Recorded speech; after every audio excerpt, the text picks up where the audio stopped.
Hey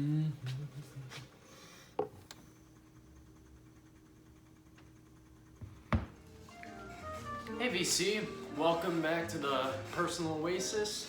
This is the Blind Island, and I just wanted to join in on this vinyl tag that's been going around on the vinyl community. I figured this would be a great way for you guys to get to know a little bit even more about my taste and my wife's taste in music, and hopefully we can share something and learn a little bit more about us. So here we go with the questions here. And just to feature what's playing on the Personal Oasis right now, we have Eddie Duran, jazz guitarist. It's a very pleasant record on beautiful red vinyl on the Fantasy label. First question is, best find of 2019. I featured my best find of 2019 on a previous video for an entry into Noble Records 7,000 subscriber contest. Again, congratulations on that, Dylan. You're deserving of every single one of them. But I figured that I would feature that one and another just so that there's something else to show. So first, Penny Goodwin. She was a soul singer from Milwaukee. It's an incredibly rare album, one of the grails I've been looking after for a long time. I found this with one of my very good friends, Nick, and it was only $10. It's an original copy, usually goes for around $300 to $400. Easily one of the best finds I've ever had. So 2019 was a very good year indeed. John Lee Hooker, It Serves You Right to Suffer, on the Impulse label. It's an original mono copy. Gorgeous vinyl, plays through excellent. I had to pay a little bit more than I usually do for this one. I think it was about $50, but this usually goes for around $140, $150 if it's in very good shape. And it was definitely a steal. So one of the best finds of this year. Favorite album of 2019? That'd be Julian Lage's Love Hurts, hands down. I listened to this album non-stop. Doesn't mean that I think it's the greatest record of the year or of the decade. It just was the one that I listened to the most and enjoyed the most. So Julian Lage, Love Hurts, really good jazz guitar. Check them out. A novelty record. I don't have a lot of novelty records. I never was really into them. But I do got like the Halloween surf music, and this was another pickup from this year.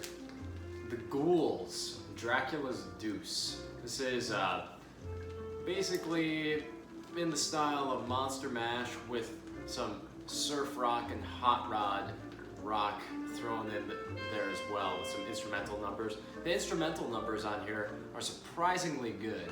So if you can find a copy of this, they're usually fairly expensive, but if you can find the copy, pick it up. It's a really good novelty album. B-side or a deep cut.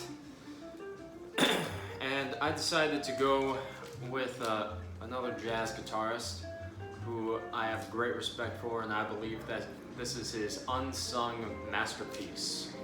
This is Kenny Burrell's Asphalt Canyon Suite. It's one of my favorite albums of all time. It's in my top 10. I love this record, but it's just never mentioned when it comes to great jazz guitar albums. And I believe that's a mistake and it should be rectified. Definitely check this one out. You can't find it on any streaming services. You can find a couple of tracks on YouTube, but you can't find the whole album. Try and seek this record out. It's still pretty cheap on Discogs, but I see that changing in the future. Something funky, and I have quite a few funk records, and I just thought that I would pick something out that may not get the shout outs. I'm choosing albums right now that don't normally show up in the vinyl community. And this one is Curtis Mayfield's Short Eyes, soundtrack to 1976 album. And Doo-Doo Wop Strong in here is a killer track. Absolutely killer. definitely look this one up. It's another record that isn't very expensive, but definitely worth picking up. Weird Shelf Buddies. This one was pretty easy. I have a shelf that keeps kind of my, more played albums on, and these two were right next to each other. Duke Ellington and John Coltrane, and Brian Eno, Here Comes the Warm Jets. I don't see a lot of similarities between these two guys. Both amazing and fantastic records, but they're pretty disparate. So they're pretty weird, the Shelf Buddies, but they get along all right. Get along in my collection very well. Wish I had an OG, but I have a repress. And that would be, without a doubt, probably my #1 holy grail is the Nick Drake Pink Moon. I have this 2014 repress. Sounds great, super clean, but I want an original UK pressing so badly. It's my #1 grail. I will probably have to bite the bullet one day and spend an obscene amount of money that my wife will then get angry at me that I spent that money on it. But it's one I desperately want. So, but for now, at least I have this repress. I was there when it happened, and it's a band it's an artist that my wife and I both love a lot. He's one of probably the best spiritual jazz artists on the scene right now. That's Kamasi Washington. I have here his EP, Harmony of Difference. You can pick this one up for about $10. It has 30 minutes of music. It's a great little album. We went to see him when he was touring behind his Heaven and Earth album, which I'm not a huge fan of. I think it's a little bloated. There are a few tracks on there that I love, but I'm a far bigger fan of this EP and the Epic by him. It was still an amazing concert, one of the best I've ever been to, and if you have an opportunity to go see Kamasi Washington, I definitely suggest going to do that. A discography of an artist. Probably the artists that I have the most of would be Tom Waits and Bob Dylan. I have about 15 to 20 of their albums apiece. They are two of my favorite artists of all time, but a band that, in my mind, I have a complete discography of. We're going to pretend that their last album never happened, but I have a complete discography of Velvet Underground. This is an original peel away banana. It is in kind of rough shape. I love how the original owner recognized their mistake and tried to tape the banana back on there. I think that's hilarious. But it still sounds great. I love having an original in my collection. I also have an original of White Light, White Heat. Incredible record. My favorite Velvet Underground, they're self-titled. Got this off of an eBay auction, and it's on that original MGM label. And then I sold my original copy of Loaded to my friend Nick. And then he wound up finding for me a mid-70s cotillion reissue of Loaded. And he gave this to me as a gift. I was happy that I had the complete set back in my collection. So that would be an artist that I have complete discography. I know that Squeezed is a part of the overall discography, but I refuse to acknowledge it. It is a piece of trash and not the actual Velvet Underground. It's only Velvet Underground in name. So I have the complete discography there. A unique center label. And I have here my original UK copy of Joy Division Unknown Pleasures. Love that textured cover and those labels. That star going supernova in outer space.